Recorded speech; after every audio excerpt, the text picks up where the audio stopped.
আসসালামু আলাইকুম সবাইকে। তো আমরা বিশ্ববিদ্যালয় ভর্তি পরীক্ষা যে প্রস্তুতি সেই প্রস্তুতিটাকে তোমাদের আরো ভালো করার জন্য আমরা একটা প্লেলিস্ট শুরু করেছিলাম কেমিস্ট্রির। তো আমরা প্রথমে কেমিস্ট্রি ফার্স্ট পেপার দিয়ে শুরু করেছিলাম। তো কেমিস্ট্রি ফার্স্ট পেপারের যে সেকেন্ড চ্যাপ্টারটা আছে অর্থাৎ গুণগত রসায়ন, সেই গুণগত রসায়নের প্রথম যেই ক্লাসটা প্রথম পর্বটা এটা আপলোড করা হয়েছে। তোমরা কেউ যদি দেখে না থাকো চাইলে আমাদের ইউটিউব চ্যানেল থেকে দেখে নিতে পারো, সেখানে প্লেলিস্ট আকারে দেওয়া আছে। তো সেই অ্যাপ্রোচে আজকে হচ্ছে আমাদের সেই চ্যাপ্টারেরই অর্থাৎ গুণগত রসায়নের সেকেন্ড পর্ব, পর্ব 2, এবং আমরা এটা পর্ব 3 দিয়ে আমরা এটা শেষ করে দিব। মানে এটার পরে আরো একটা পর্ব আসবে আর কি। তাহলে আমরা গুণগত রসায়ন শেষ করে দিব, পরে আমরা অন্য একটা চ্যাপ্টার শুরু করব আর কি। তো এই চ্যাপ্টারে বা এই ক্লাসে আমরা বিভিন্ন টপিক কভার করার ট্রাই করব।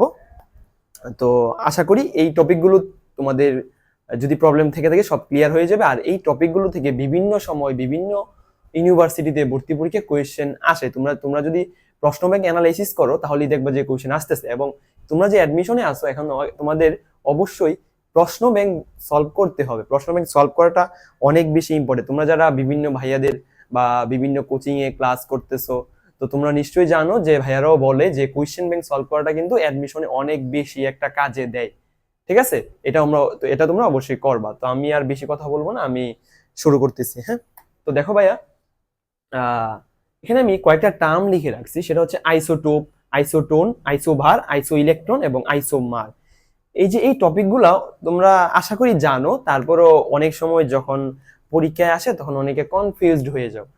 তো আমি একটু কভার করতেছি যেন আজকের পর যেন আর এটা কোনোভাবেই এটা ভুল না হয়। হ্যাঁ, এবং এটা আমি তোমাদের উদাহরণ দিয়ে দিয়ে এটা কভার করব।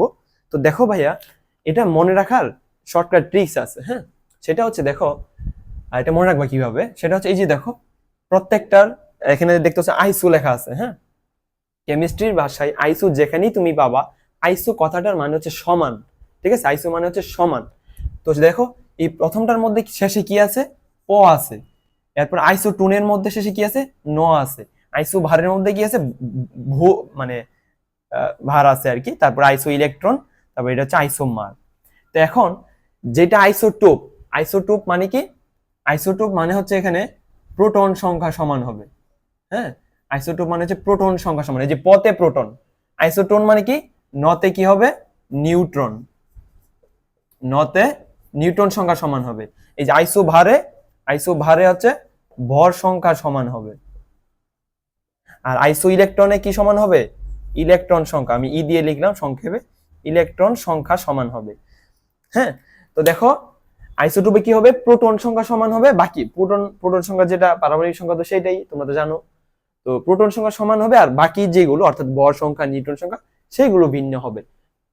তো দেখো আমরা চাইলে এটার একদম ইজিয়েস্ট উদাহরণ দিতে পারি। যেমন ধরো এই যে এটা H11, তারপরে H21, তারপরে H31, সেটা হ্যাঁ ভাই। তো H11, H21, H31 এই তিনটে কিন্তু হাইড্রোজেন আইসোটোপ। এটা কেন আইসোটোপ ভাইয়া?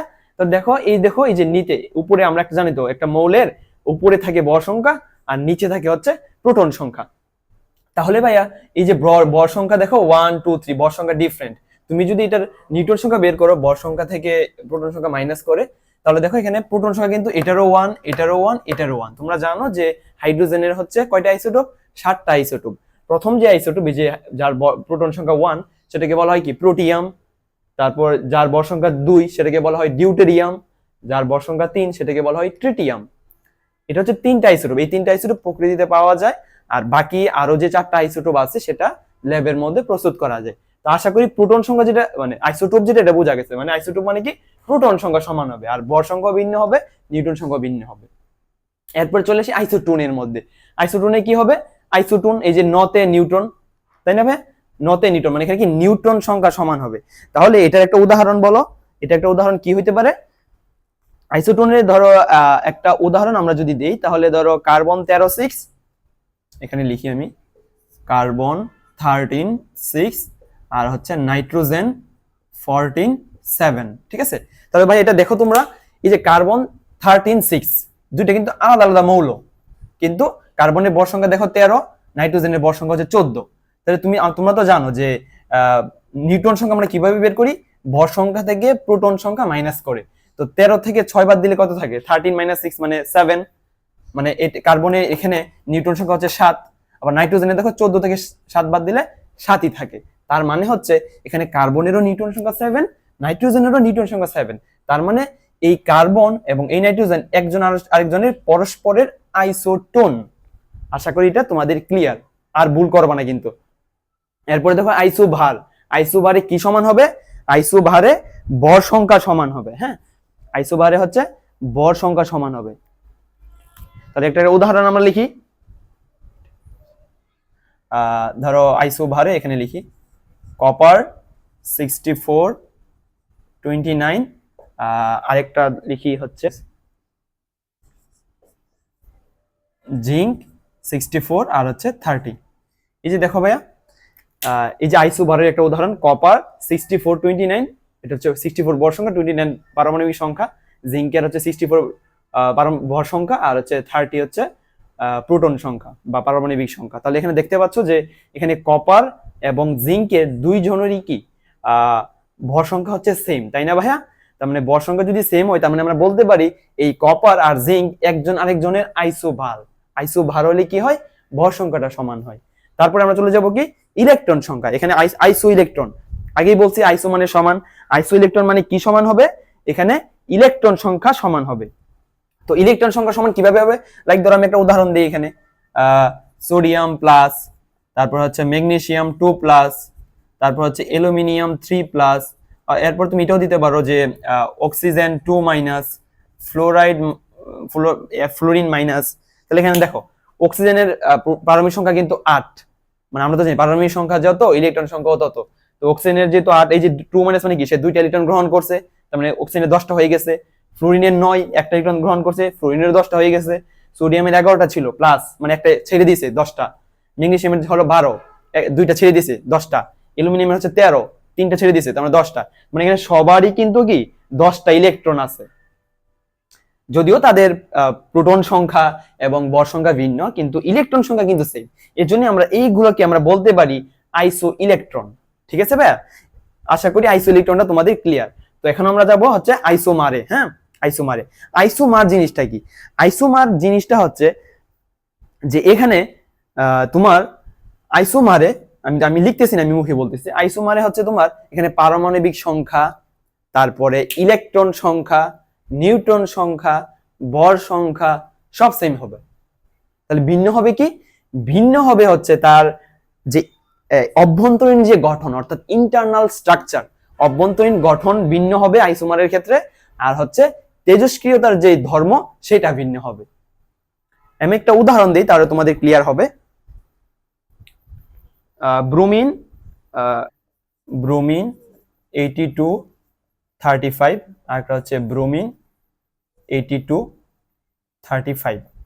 হ্যাঁ, তাহলে দেখতে পাচ্ছ যে এখানে দুইটা কিন্তু একই মৌল। আইসোমারের যেহেতু পারমাণবিক সংখ্যাটা সেম থাকে, তার মানে কি এরা একই মৌল হবে।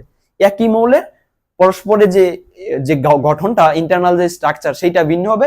আর তার যেহেতু 82, তার মানে একটা তেজস্ক্রিয় ধর্ম আছে, তো সেই তেজস্ক্রিয় যে ধর্মটা সেইটাও কি হবে, ভিন্ন হবে। এবং এটা একই আইসোমারটা একই মৌলের মধ্যে হবে আর কি। তার মানে দেখতে পাচ্ছ এখানে পারমাণবিক সংখ্যা, প্রোটন সংখ্যা, ভর সংখ্যা সবই কি সেম। এদেরকে বলা হয় একজন আরেকজনের আইসোমার। এখন আরেকটা টার্ম আছে এখানে, এই যে দেখতে পাচ্ছ এখানে আইসোস্টার। হ্যাঁ, আইসোস্টার। এই আইসোস্টার জিনিসটা কি, এই আইসোস্টার হলো এখানে পরমাণু সংখ্যা সমান হবে এবং ইলেকট্রন সংখ্যা সমান হবে। এখন তোমাদেরকে আগে বুঝতে হবে, এই যে তুমি এই যে চারটা আইসোটোপ, আইসোটোন, আইসোবার, আইসো ইলেকট্রন, আইসোমার, এই পাঁচটাই কিন্তু কার জন্য ছিল ভাইয়া, পরমাণুর জন্য। পরমাণুর জন্য, কিন্তু আইসোস্টারটা হবে অণুর জন্য। ঠিক আছে, অণু বা যৌগ যাই বলি না কেন, এই পাঁচটা কিন্তু অণুর জন্য, কিন্তু আইসোস্টার যেটা সেটা হবে পরমাণুর জন্য। মানে হচ্ছে এখানে পরমাণুর সংখ্যা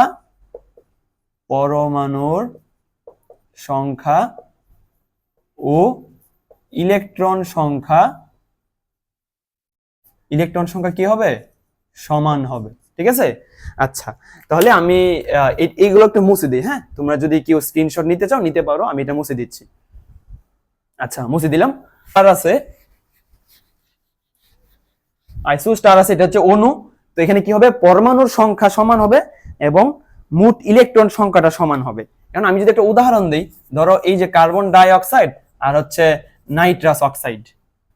এখন তুমি একটা উদাহরণ দেখো, তাহলে আমি বলছি কিন্তু এটা অণুর জন্য, এটা কিন্তু পরমাণুর জন্য হবে না। দেখো এটা একটা অণু, এটা একটা অণু, তাহলে এখানে দেখো এখানে টোটাল অণু কয়টা, মানে পরমাণু সংখ্যা এটা কয়টা, এই যে কার্বন একটা আর অক্সিজেন দুইটা, মানে পরমাণু সংখ্যা এখানে হচ্ছে তিনটা। এখানে পরমাণু সংখ্যা কয়টা, এই যে দেখো নাইট্রোজেন দুইটা, অক্সিজেন একটা, এখানেও তিনটা। তার মানে এখানে পরমাণুর সংখ্যা এখানেও তিনটা, এখানেও তিনটা। এবার চলে আসি ইলেকট্রন সংখ্যা। দেখো কার্বনের ইলেকট্রন সংখ্যা কয়টা, 6টা, প্লাস অক্সিজেনের কয়টা, 8টা, 8 দুগুণে 16টা, 10, 8 দুগুণে 16, 16 আর 6 কত, 22টা। ঠিক আছে, এবার এখানে চলে আসি N2O, নাইট্রোজেনের কত, 14, নাইট্রোজেনের কত 7টা ইলেকট্রন, তো 7 দুগুণে হবে 14টা ইলেকট্রন, প্লাস অক্সিজেনের কত 8টা, তাহলে 8 আর 14 কত, 22টা ইলেকট্রন। তার মানে দেখো এই যৌগেরও 22টা ইলেকট্রন, এই যৌগেরও 22টা ইলেকট্রন। তার মানে কি, কার্বন ডাই অক্সাইডের পরমাণু সংখ্যা 3, নাইট্রাস অক্সাইডের পরমাণু সংখ্যা 3, কার্বন ডাই অক্সাইডের ইলেকট্রন সংখ্যা 22, নাইট্রাস অক্সাইডের ইলেকট্রন সংখ্যা 22। তার মানে এই কার্বন ডাই অক্সাইড আর নাইট্রাস অক্সাইড হচ্ছে একজন আরেকজনের আইসোস্টার। কি, আইসোস্টার, মানে এখানে কি হবে, পরমাণু সংখ্যা সমান হবে এবং ইলেকট্রন সংখ্যাও সমান হবে। তো আশা করি আমি এই আইসোস্টার তোমরা বুঝতে পারছো। এখন আমরা এই কোয়েশ্চেনের মধ্যে চলে যাব। তো দেখো ভাইয়া, আইসো এই কোয়েশ্চেনটা দেখো, কোয়েশ্চেন নাম্বার 1। এখানে বলা আছে যে ক্রোমিয়ামের 24তম ইলেকট্রনের জন্য কোয়ান্টাম সংখ্যার সেট লিখো। আচ্ছা, আমরা 1 নম্বরটা সলভ করার আগে চলো আমরা এই 2 নম্বর কোয়েশ্চেনটা সলভ করে আসি। হ্যাঁ, 2 নম্বর কোয়েশ্চেনটা সলভ করি আগে। তো দেখো এখানে কি বলছে, হাইড্রোজেন পরমাণুর ক্ষেত্রে বামার সিরিজের সর্বোচ্চ ও সর্বনিম্ন তরঙ্গ সংখ্যা কত। তো হাইড্রোজেন বামার সিরিজ কত, আমরা তো জানি লাইম্যান সিরিজ মানে হচ্ছে 1 নাম্বার, মানে উচ্চ কক্ষপথ থেকে 1 নম্বর ইলেকট্রনটা আসলে লাইম্যান, উচ্চ কক্ষপথ থেকে 2 নম্বরে আসলে বামার, 3 নম্বরে আসলে প্রেস্টন, 4 নম্বরে আসলে ব্র্যাকেট, 5 নম্বরে আসলে ফুন্ড, 6 নম্বরে আসলে কি হামফ্রিজ। তো বামার সিরিজ মানে হচ্ছে কি, একটা ইলেকট্রন 2 নম্বর কক্ষপথে আসছে, তাই না। তার মানে কত, n1 এর যে ভ্যালু সেটা কত হবে, 2 হবে। তো আমরা তো জানি একটা ইলেকট্রন যখন উচ্চ কক্ষপথ থেকে যখন নিম্ন কক্ষপথে আসে তখন বিকিরণ হয়, সেই বিকিরিত রশ্মিটার যে তরঙ্গ দৈর্ঘ্য সেটা বের করার যে ফর্মুলা সেটা হচ্ছে এটা 1/λ = RH * 1/n1² - 1/n2²। এটা তো আমরা আশা করি সকলেই জানি। আচ্ছা, তাহলে চলো আমরা সর্বোচ্চ যেটা প্রথমে এই সর্বোচ্চটার জন্য বের করি। এই যে সর্বোচ্চ দেখতেছো, এই সর্বোচ্চটার জন্য বের করি। তাহলে সর্বোচ্চ তুমি একটা জিনিস চিন্তা করো, n1 এর মান তো 2, মানে 2 নম্বর কক্ষপথে ইলেকট্রনটা আসবে, তো কত থেকে আসবে, 3 নম্বর থেকে আসবে, 4 নম্বর থেকে আসবে, 5 নম্বর থেকে আসবে। এটা কি 10 নম্বর থেকে আসতে পারে না, 20 নম্বর থেকে আসতে পারে না, 100 নম্বর থেকে আসতে পারে না, কারণ কক্ষপথের সংখ্যা তো ইনফিনিটি। যদিও ইলেকট্রন থাকে একটাতে হাইড্রোজেনের জন্য, কিন্তু কক্ষপথের সংখ্যা ইনফিনিটি। তার মানে সর্বোচ্চ তরঙ্গ সংখ্যা যদি বলে, তাহলে ইলেকট্রনটা আসবে কই থেকে, ইনফিনিটি থেকে। ইনফিনিটি থাকে, তার মানে কি এখানে n2 এর যে ভ্যালুটা সেটা কিন্তু ভাইয়া ইনফিনিটি হবে, কারণ সর্বোচ্চ আমরা বের করতেছি, এই জন্য n2 এর ভ্যালুটা কি হবে, ইনফিনিটি হবে। কারণ অসীম সংখ্যক, অসীম অনেক দূর থেকে, মানে ইনফিনিটি সংখ্যক, ইনফিনিটি নাম্বার কক্ষপথ থেকে ইলেকট্রনটা আসবে আর কি, তাহলেই সর্বোচ্চ তরঙ্গ সংখ্যা পাওয়া যাবে। তাহলে ভাইয়া দেখো এখানে আমরা বের করি যে RH * 1/n1², n1 মানে 2² মানে 4 - 1/∞, তো সামথিং বাই ইনফিনিটি মানে তো 0, তাই না। তার মানে আমাদের কি পাবো আমরা, RH/4, RH/4। এখন এটা কি, এটা আমাদের 1/λ, এবং 1/λ মানে তো তরঙ্গ সংখ্যা, তাই না, তরঙ্গ সংখ্যাই চাইছে, এই যে দেখো তরঙ্গ সংখ্যাই চাইছে। তার মানে এই সর্বোচ্চ তরঙ্গ সংখ্যা হবে RH/4, এটা হবে অ্যান্সার, RH/4। ঠিক আছে। আচ্ছা, এখন চলো আমরা সর্বনিম্ন তরঙ্গ সংখ্যার জন্য কি হবে, সর্বনিম্নের জন্য কি হবে, n1 এর যে ভ্যালু সেটা তো 2ই থাকবে, কিন্তু n2 এর ভ্যালু তুমি চিন্তা করো, এটা ধরো 2 নাম্বার কক্ষপথ, হ্যাঁ, তাহলে এই ইলেকট্রন আসবে কই থেকে, 3 নাম্বার থেকে, 4 নাম্বার থেকে, 5 নাম্বার থেকে, 6 নাম্বার থেকে, 7 নাম্বার থেকে। তাহলে সর্বনিম্ন তরঙ্গ সংখ্যার জন্য কি, সবচেয়ে কাছের থেকে যেটা আসবে, তো কাছে কোনটা আছে, 3 থেকে যদি 2 এ আসে তাহলে কি এটা কাছে হবে না, দেখো 4 থেকে 2 আসলে তার দূরে হয়। তার মানে সর্বনিম্ন তরঙ্গ সংখ্যা পাওয়ার জন্য যত কাছের কক্ষপথ থেকে আসে সেটাই সর্বনিম্ন হবে। তো কাছের কক্ষপথ যদি n1 এর মান যদি 2 হয়, তো কাছে কক্ষপথ তো 3ই, তাই না? তো n2 এর ভ্যালু হবে 3। এখানে এই ম্যাথগুলোর মধ্যে তুমি যদি n1 এর ভ্যালু আর হচ্ছে n2 এর ভ্যালু আইডেন্টিফাই করতে পারো তাহলে তুমি অ্যান্সার পাওয়া যাবে। তাহলে আমরা বের করি যে 1/λ ইকুয়ালস টু RH ইন্টু 1 কত হবে 2 স্কয়ার মানে 4 মাইনাস 1/3 স্কয়ার মানে 9। তাহলে এখানে হবে RH ইন্টু 1 সরি লসাগু করতে হবে 4 নং 36, তারপরে এখানে হবে 9 - 4 মানে হবে 5/36 ইন্টু RH, 5/36 ইন্টু RH। তার মানে আমরা সর্বোচ্চ তরঙ্গ সংখ্যা যেটা সেটা হবে RH/4, আর সর্বনিম্ন তরঙ্গ সংখ্যা যেটা সেটা হবে 5/36 ইন্টু RH। আশা করি কোশ্চেন নাম্বার 2 এটা তোমরা বুঝতে পারছো। তাহলে আমি এটা মুছে দিচ্ছি, ঠিক আছে? আশা করি এটা তোমাদের ক্লিয়ার ভাইয়ারা। প্রশ্ন থাকলে তোমরা কমেন্ট করতে পারো। আচ্ছা, এখন আমরা চলে যাব একদম লাস্ট কোয়েশ্চেনে। হ্যাঁ, তারপরে আমরা সবগুলো আস্তে আস্তে সলভ করব। তাহলে দেখো এখন আমরা লাস্ট কোয়েশ্চেনটা সলভ করি। তো দেখো ভাইয়া, আমরা যদি এটা সলভ করে ফেলছি এটা আমরা মুছে দিলাম। তাহলে এখানে দেখো লাস্ট কোয়েশ্চেনে কি বলছে যে নাইট্রেট আয়নে মোট ইলেকট্রন সংখ্যা কত। তো নাইট্রেট আয়ন মানে কি, এই যে এটা NO3-, এখানে মোট ইলেকট্রন সংখ্যা তোমার কাছে জানতে চাইছে। তার মানে ভাই দেখো নাইট্রোজেনের কত 7টা ইলেকট্রন প্লাস অক্সিজেনের কত 8টা ইলেকট্রন, তাহলে 8 ইনটু হবে কত 3, তাই না? এই দেখো মাইনাস মানে কি আমরা তো জানি মাইনাস মানে হচ্ছে ইলেকট্রন গ্রহণ করছে, আর প্লাস মানে হচ্ছে ইলেকট্রন ত্যাগ করছে। তো মাইনাস যেহেতু একটা মাইনাস, তার মানে কি করছে সে একটা ইলেকট্রন গ্রহণ করছে। তার মানে কত হবে 7 যোগ 3 আর 24 যোগ 1, 7 8 9 10 11, তার মানে হবে 32টা। তার মানে এই যে নাইট্রেট আয়নে মোট ইলেকট্রন সংখ্যা কতটা হবে 32টা ইলেকট্রন। ঠিক আছে, আশা করি এরকম যে কোনো তোমার কাছে যোগমূলক যদি দিয়ে দেয় তাহলে তুমি ইলেকট্রন সংখ্যাটা ইজিলি বের করতে পারবা। এবং এগুলো কিন্তু ভর্তি পরীক্ষায় এই কোশ্চেন গুলো আসে বেশি বেশি। ঠিক আছে ভাইয়া? আচ্ছা, তাহলে আমি মুছে দিচ্ছি। হ্যাঁ, আচ্ছা তাহলে এবার আমরা চলে যাব একদম কোন কোশ্চেনে করব এখন। এখন আমরা করব এই যে কোশ্চেন নাম্বার 3। হ্যাঁ, এই যে কোশ্চেন নাম্বার 3 এটা করব আমরা।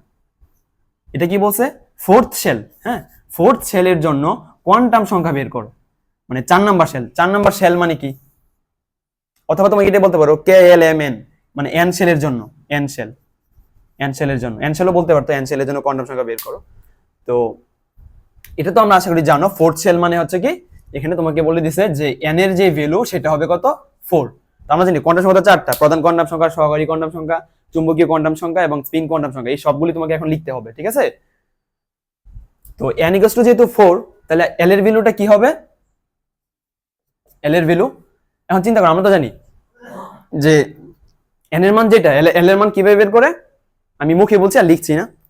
তো n এর মান থেকে l এর মান বের হচ্ছে 0 থেকে n-1 পর্যন্ত, 0 থেকে n-1, n এর মান তো 4, তাহলে কি 4 - 1 মানে 3, মানে 0 থেকে 3 পর্যন্ত। তার মানে 0 থেকে 3 পর্যন্ত মানে l এর মান 0 হইতে পারে, l এর মান 1 ও হইতে পারে, l এর মান 2 ও হইতে পারে, l এর মান 3 হইতে পারে। মানে সূত্রটা হচ্ছে যে l এর মান হচ্ছে 0 থেকে n-1 পর্যন্ত, 0 থেকে n-1, 4 - 1 মানে 0 থেকে 3 পর্যন্ত।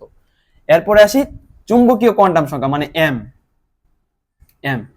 m এর ভ্যালু হচ্ছে 0 সহ -l থেকে +l, 0 সহ -l থেকে +l। তাহলে l এর মান যদি 0 থাকে তাহলে m এর মান তো 0ই হবে, আর তো হওয়ার কোনো চান্স নাই। আর যদি l এর ভ্যালু যদি 1 থাকে তাহলে কি হবে, দেখো 0 সহ -l, -l মানে কি -1, তারপর হবে 0, তারপর হবে +1, তাই না? l এর ভ্যালু যদি 2 হয় তাহলে কি হবে -l মানে -2 থেকে 0 সহ +l পর্যন্ত, তার মানে -2, -1, 0, +1, +2। সেম ভাবে -3 থেকে শুরু করতে হবে, -3, -2, -1, 0, 1, 2, 3। ঠিক আছে, এখন তোমাকে কি করতে হবে, এ তো প্রধান কোয়ান্টাম সংখ্যা, সহকারী কোয়ান্টাম সংখ্যা, ম্যাগনেটিক কোয়ান্টাম সংখ্যা, এরপর হচ্ছে কি স্পিন কোয়ান্টাম সংখ্যা s এর ভ্যালু। তাহলে আমরা তো জানি এগুলো কিন্তু অরবিটাল। হ্যাঁ, এখানে হচ্ছে একটা অরবিটাল, এখানে 3টা অরবিটাল, এখানে হচ্ছে 5টা অরবিটাল, এখানে 7টা অরবিটাল। কারণ হচ্ছে l এর ভ্যালু যখন 0 এটা হচ্ছে s উপশক্তি স্তর, l এর ভ্যালু 1 হইলে p উপশক্তি স্তর, 2 হইলে d উপশক্তি স্তর, 3 হইলে f উপশক্তি স্তর। তার মানে হচ্ছে s উপশক্তি স্তরে অরবিটাল একটা, p উপশক্তি স্তরে অরবিটাল 3টা মানে px, py, pz, d উপশক্তি স্তরে অরবিটাল 5টা, dxy, dyz, dzx, dx² - y² dz²। এই 5টা, আর এফ উপশক্তি স্তরে এই 7টা অরবিটাল, আর ডিতে হচ্ছে 5টা। তো একটা অরবিটালে ম্যাক্সিমাম 2টা ইলেকট্রন থাকতে পারে। কয়টা? একটা অরবিটালে সর্বোচ্চ 2টা ইলেকট্রন থাকতে পারে। তার মানে এম এর ভ্যালু 0 মানে কি এখানে একটা অরবিটাল, 2টা ইলেকট্রন কি কি থাকতে পারে? প্লাস মাইনাস হাফ, মানে প্লাস হাফ আর না হয় কি একটা প্লাস হাফ একটা মাইনাস হাফ। আর এম এর ভ্যালু যদি 3টা মানে এখানে 6টা ইলেকট্রন থাকতে পারে, তো এটা কিভাবে লিখবা? 3 দিয়ে এভাবে লিখবা প্লাস মাইনাস হাফ। তারপর এখানে যদি 5টা আছে তার মানে কি লিখবা? 5 দিয়ে প্লাস মাইনাস হাফ। তো এখানে যদি 7টা অরবিটাল মানে 7 দিয়ে প্লাস মাইনাস হাফ, মানে 14টা ইলেকট্রন থাকতে পারে এখানে। তো তুমি সবগুলো যোগ করে দাও, তাহলে এই মোট ইলেকট্রনটা তুমি পাবা এই যে 14টা, আর হচ্ছে কয়টা? 10টা, মানে 14, তারপরে হচ্ছে 10, তারপরে হচ্ছে 6, তারপরে হচ্ছে 2, তাহলে কত হইলো? 14 আর 10 24, 24 আর 6 30, 30 আর 2 32। তার মানে 4 নাম্বার সেলের জন্য মোট ইলেকট্রন সংখ্যা হবে 32টা। এবং এই যে 4টা কোয়ান্টাম সংখ্যা আমরা দেখাইলাম, প্রধান কোয়ান্টাম সংখ্যা দেখাইলাম, সহকারী কোয়ান্টাম সংখ্যা দেখাইলাম, ম্যাগনেটিক কোয়ান্টাম সংখ্যা দেখাইলাম এবং চুম্বকীয় কোয়ান্টাম সংখ্যা দেখাইলাম। কারণ এই কোয়েশ্চেনগুলো মেইনলি যেসব ইউনিভার্সিটিতে রিটেন আছে, তো ওই সব ইউনিভার্সিটি ভর্তি পরীক্ষাতে এগুলো আসতে পারে। তো আই থিঙ্ক এটা এইচএসসি তো তোমরা পড়ে আসছো এবং এটা তোমরা আশা করি বুঝতে পেরেছো। তো আমরা 3 নাম্বার কোয়েশ্চেন যেটা ছিল এটা আমরা সলভ করে ফেলছি। এখন আমরা চলে যাব একদম প্রথম কোয়েশ্চেনে। হ্যাঁ, তো আমি এটা মুছে দিচ্ছি, তোমরা যদি স্ক্রিনশট নিতে চাও তোমরা নিতে পারো। আচ্ছা, তাহলে এটার আমি একটু শর্টকাট তোমাকে বলে দিই। তোমাকে এরকম বলতে পারে যে n = 4 হলে মোট ইলেকট্রন সংখ্যা কত? মনে করো এই যে যদি বলতো যে 4 ছেলে এমসিকিউতে যদি আসতো যে মোট ইলেকট্রন সংখ্যা কত, মোট ইলেকট্রন সংখ্যার সূত্র কি? মোট ইলেকট্রন সংখ্যা, হ্যাঁ ইলেকট্রন সংখ্যা, মোট ইলেকট্রন সংখ্যার সূত্র হচ্ছে কি 2n²। হ্যাঁ, আর যদি বলতো অরবিটাল সংখ্যা, অরবিটাল সংখ্যার সূত্র হচ্ছে n²।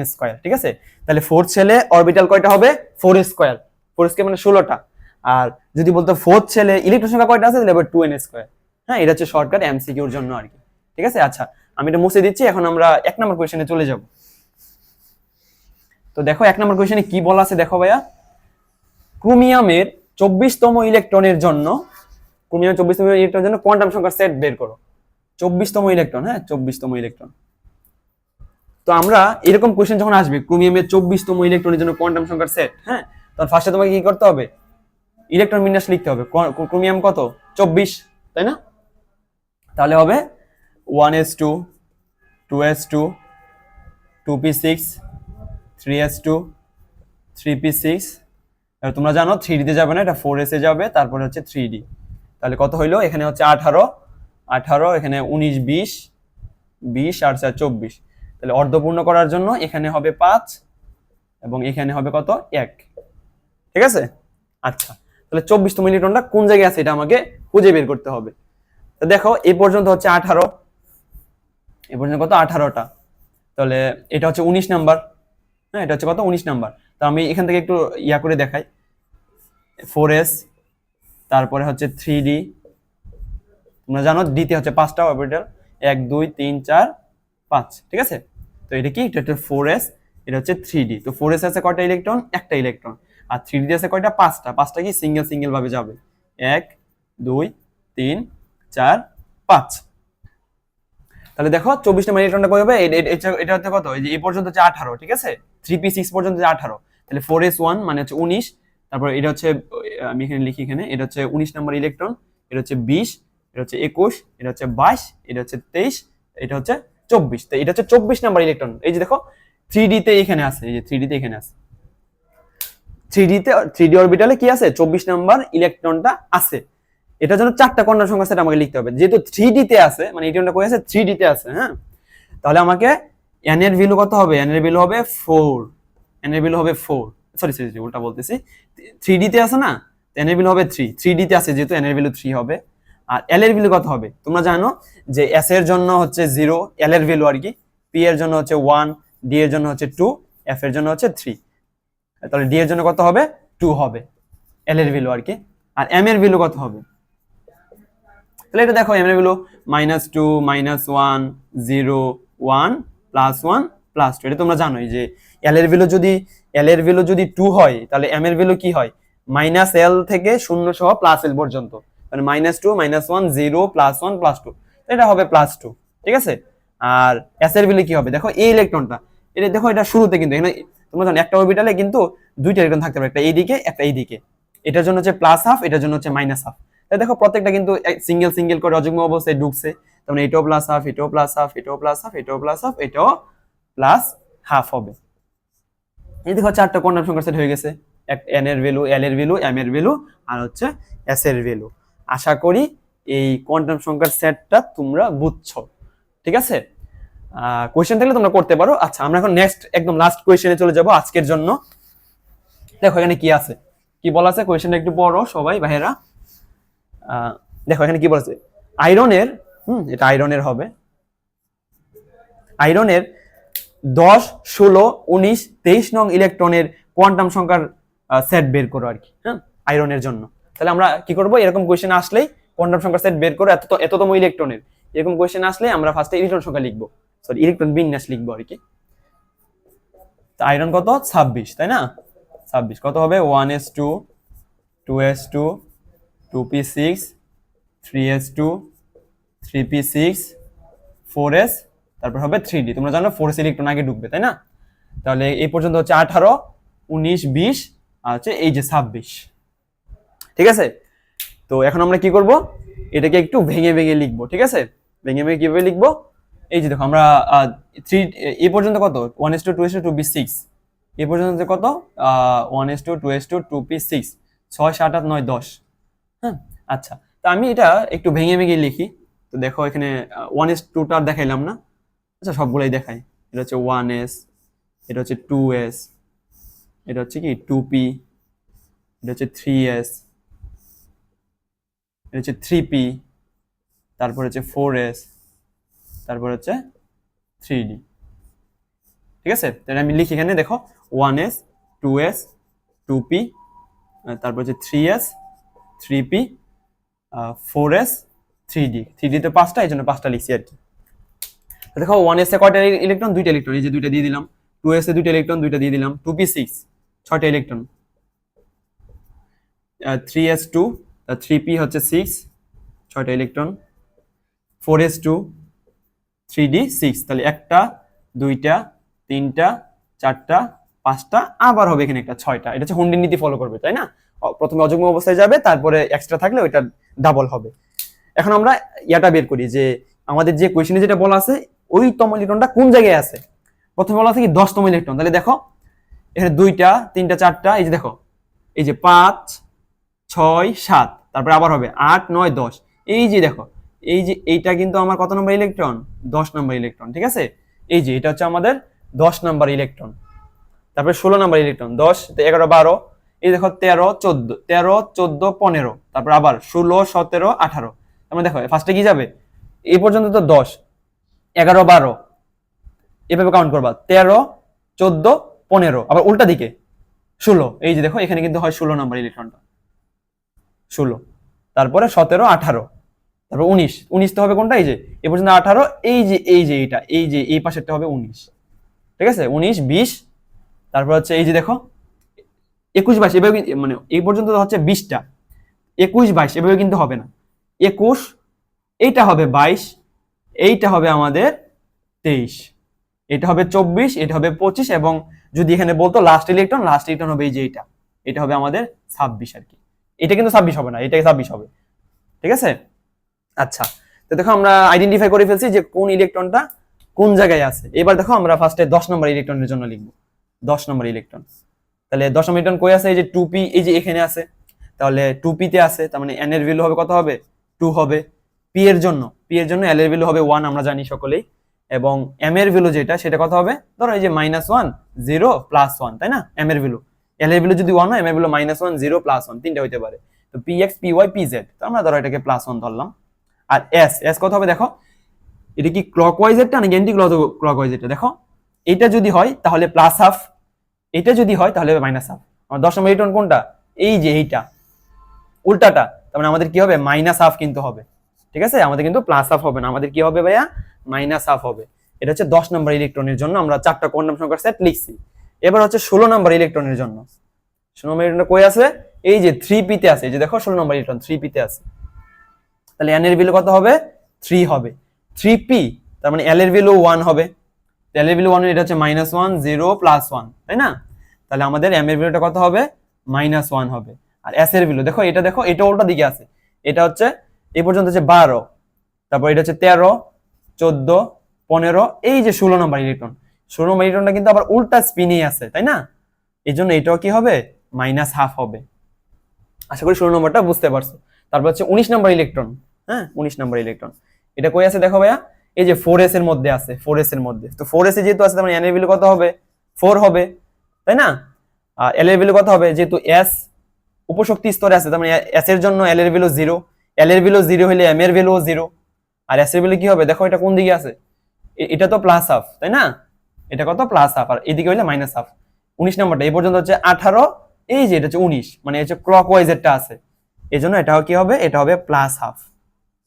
ঠিক আছে? আচ্ছা, একদম লাস্ট যেটা 23 নম্বর ইলেকট্রন কোয়েশ্চেনে, আচ্ছা 26টা আমাদের লাগবে না এই কোয়েশ্চেনের জন্য। 23 নম্বর ইলেকট্রন আছে এইখানে, 23 নম্বর ইলেকট্রন, 23 নম্বর ইলেকট্রন, তাহলে 23 নম্বর ইলেকট্রন কই আছে, 3d তে আছে, 3d তে, তার মানে n এর ভ্যালু কত হবে, 3 হবে, l এর ভ্যালু কত হবে, d এর জন্য, s এর জন্য 0, p এর জন্য 1, d এর জন্য 2, তাহলে l এর ভ্যালু হবে 2, আর m এর ভ্যালু কত হবে দেখো, -2, -1, 0, +1, +2, তার মানে হবে -2, দেখো সরি -2, -1, 0, এই যে -2, -1, 0, এখানে যেহেতু 23 নাম্বারটা আছে এভাবে কাউন্ট করবা ডি এর জন্য। এই পর্যন্ত হচ্ছে 20টা, তারপর যে 21টা, 22টা, 23টা, 24টা, 25টা, এই যে 26টা, তার মানে 23টা কই আছে, এই জায়গায় আছে। তো এটার জন্য হবে কি, এম এর ভ্যালুটা 0 হবে। আর এস এর জন্য কি হবে দেখো, এটা ক্লকওয়াইজে আছে, 23 নম্বরটা কি ক্লকওয়াইজে আছে, এই জন্য এটা প্লাস হাফই হবে। তো এটা ছিল আমাদের 10 নম্বর ইলেকট্রনের 16, 19 এবং 23 নম্বর ইলেকট্রনের জন্য কোয়ান্টাম সংখ্যার একটা সেট। তো এই কোয়েশ্চেনটার মধ্যে দিয়ে আমি পর্ব 2 শেষ করলাম। আশা করি তোমরা একটু হলেও বুঝছো এবং বিভিন্ন ধরনের কোয়েশ্চেনের আইডিয়া পাইছো যে কিরকম আসতে পারে, এবং এটার জন্য তোমরা যেই কোচিং এ বা যেই রাইটারি বই ফলো করো না কেন, তোমরা ওই বই থেকে তোমরা এইসব নিয়ে আরো বেশি প্র্যাকটিস করবা। প্র্যাকটিস করলে তোমাদের আরো বেশি এক্সপার্ট হবা। যত বেশি প্র্যাকটিস করবা অ্যাডমিশন সিজনে, তোমরা তত বেশি এক্সপার্ট হইতে পারবা, তত তাড়াতাড়ি অ্যান্সারটা করতে পারবা। তোমরা জানো অ্যাডমিশন মানে এমসিকিউতে কিন্তু টাইম এতটা পাওয়া যায় না, খুব তাড়াতাড়ি অ্যান্সার করতে হবে। তাড়াতাড়ি অ্যান্সার করার জন্য প্র্যাকটিস বেশি করতে হবে। তো তোমাদের সকলের জন্য শুভকামনা থাকলো, দেখা হচ্ছে পর্ব 3-এ। আল্লাহ হাফেজ।